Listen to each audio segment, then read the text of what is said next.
এটা আপনার জাস্ট এই যে এখান থেকে সিনা বরাবরই কাটা লাগে, যখন এই চামড়াগুলা আলাদা করা লাগে, দুই সাইড থেকে আলাদা করা লাগে, আলাদা করা লাগে, তখন দেখা গেছে যে এটিগুলো তো আসলে হাত দিয়ে ধরা ছাড়া তো আর কাটা যাইব না। ঠিক আছে, অনেক সময় হাত পড়ে। হ্যাঁ, হাত পড়ে।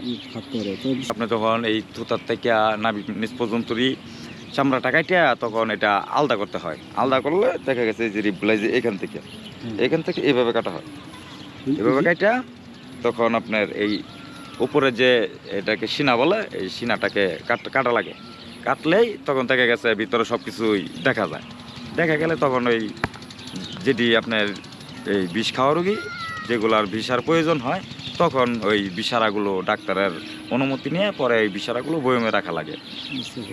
আর এই বিষারাগুলো হার্ট লিভারগুলো দুইটা রোগীর মাধ্যমে রাখা হয়।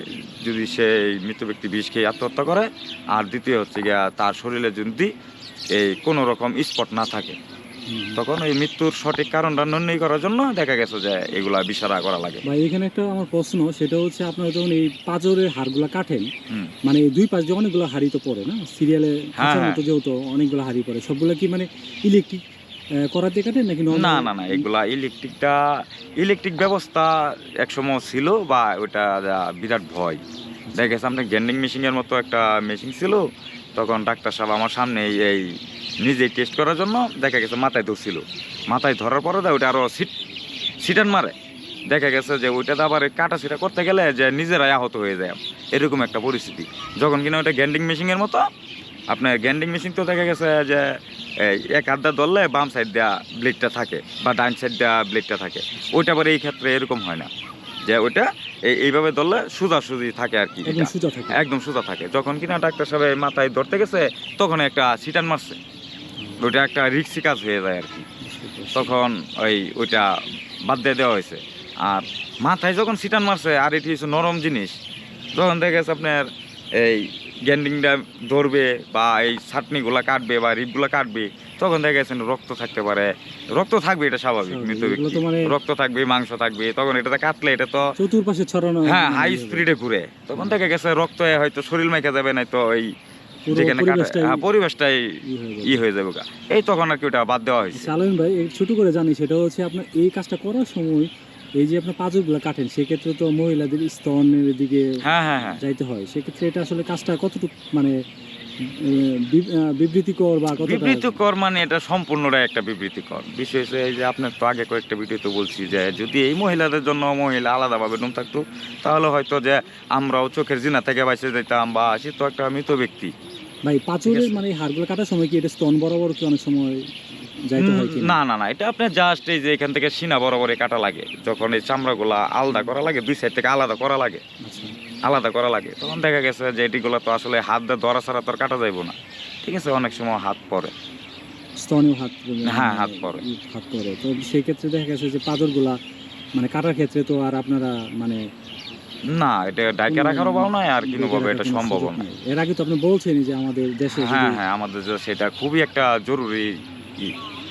আর সবথেকে খুশির খবর হচ্ছে যে সুপ্রিম কোর্টের আপনার আইনজীবী হাইকোর্টে রিট করছে যাতে মহিলাদের জন্য মহিলা দিন রাখা হোক। জি, যদি এই আইনটা ফাঁস হয় তাহলে আলহামদুলিল্লাহ, যে যারা ইতিপূর্বে মারা গেছে আল্লাহ তাদেরকে জান্নাতবাসী করুক। আর যারা আমি তো বলবোই না যে এই মহিলা ডুম যদিও দেয় সরকারে, যদিও ব্যবস্থা দেয়, তারপরও যাতে দেশের কোনো মা বোনে আত্মহত্যার পথ অন্তত বাইছা না নেয়। বুঝতে পারছি।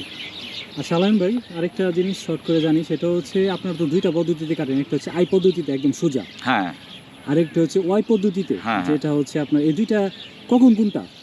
যখন এই দেখা গেছে যে এটা ফাঁসির ক্ষেত্রে আপনার এইখান থেকে সিনা থেকে নাভির নিচ পর্যন্ত, এই ফাঁসি ছাড়া সিনার থেকে নাভির নিচ পর্যন্ত আর কি, থুতার থেকে। আর যেটা আপনার এই ফাঁসির জন্য প্রযোজ্য হচ্ছে সিনার থেকে এইভাবে ওয়াই পদ্ধতিতে কাটা লাগে আর কি। তার মানে ফাঁসি ছাড়া হচ্ছে আই পদ্ধতি, আর ফাঁসি হচ্ছে ওয়াই পদ্ধতিতে কাটতে হয়। আচ্ছা আলামিন ভাই, এই যে আপনার গর্ভবতী মহিলাদের যখন লাস্ট কাটগুলো কাটেন, তখন সেই ক্ষেত্রে তো আপনার বাচ্চাগুলো পেটেই থাকে, তখন ওই ক্ষেত্রে আপনাদের মানে ওই বাচ্চাগুলো তো এটা কি জরায়ুতেই তো পান বাচ্চাগুলো না? হ্যাঁ, জরায়ুতে তো পাবে।